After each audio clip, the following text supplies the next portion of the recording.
By God knows Mitaru's Zimbabwe Football Association Zifa insists that the financial position is sound despite the recent damning report produced by their auditors, Baker Tilly Guatitzo Chartered Accountants.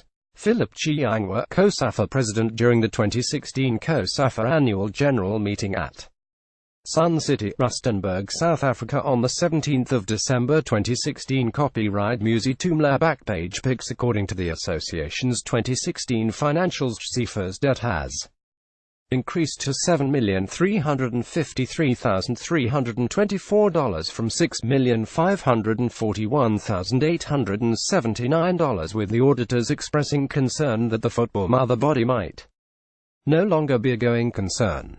The year under review is the first year in which the current executive led by President Philip Chiangwa was in charge since the ouster of Cuthbert Dub's regime at the end of 2015. Speaking at a press conference yesterday, Zifa board member finance Philemon Makana said nothing was amiss since they inherited the debt from Dub's reign. It is a fact that we are yet to hold our AGM, and in the previous attempt it was postponed, which means the audited accounts which were published in one of the media outlets are yet to be fully discussed before a competent AGM, Makana said. It is a fact that Zifa accrued an operating loss of $839,000 for the year 2016. But what is telling in those accounts is that before we came in amongst the creditors of Zifa was one former president of Zifa, Dube. Initially the record had a figure of $900,000 as has been extended to the association, and we are told that Sepp Blatter, the then FIFA president, when he came to Zimbabwe, they were discussing on how FIFA can help the association to do away with the debt. Blatter offered to pay the debt if it was discounted, and Dube did discount a figure of $415,000. What it meant is that Dube's figure became $500,000 since it had been reduced. But FIFA did not go on to make the commitment and pay, with the Zifa secretariat now housed at Chiangwa's personal offices instead of 53 Livingston Avenue. The association is now paying rent to the Harare property developer. According to the audit report, Chiangwa stands to pocket at least $420,000 during Zifa's 5-year tenure at his Plush Highlands office building. Makana insisted this is a legitimate business transaction, as they could no longer continue operating from 53 Livingston Avenue.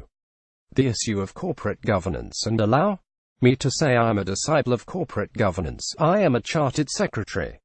It's a broad qualification where I can work as a secretary, and the main theme there is governance. And as an individual, if I am found to be part of people that breach governance issues, my qualification and professional standing will be affected.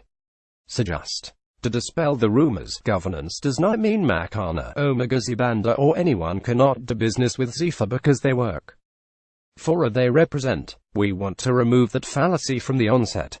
It was in our note that we are renting premises from Chiangwa, and there were some saying $15,000 and varying amounts. It was actually $2,500 in 2016, and this is what we are still talking about now. Then when we are talking about 2017, we say it's $6,000. People can say what are the fundamentals, what have changed. But the audit report states the agreed monthly rental for the year 2016 was $2,500 per month exclusive of VAT and payable in advance. The rentals will be adjusted as follows: 2017 $6,000 per month, 2018 $6,000 per month, 2019 $7,500, 2020 $7,500 per month, and 2021 $9,000 per month. Rentals of the subsequent years $20,162,021 will be paid 1 year in advance before January 1st of the rental year. In the current year, $72,000 was paid to Kalima Investments in advance in relating to the 2017 financial year. Meanwhile, the Zifa elections will be held anytime after the dates have been ratified by Congress at next month's annual general meeting AGM. The AGM is on February 20th, but before that, the association will hold an extraordinary general meeting EGM on January 17th. The Constitution allows us to go for an EGM within 14 days, and this is what we have done. We're doing that to quickly align with our statutory expectations, Zifa Vice President Omega C. Banda said. Our AGM is coming on February 20th, where a lot of announcements will be made by the President. The President will announce what we have done in football and the direction we intend to take. I can confirm that all is well in our football. Daily News.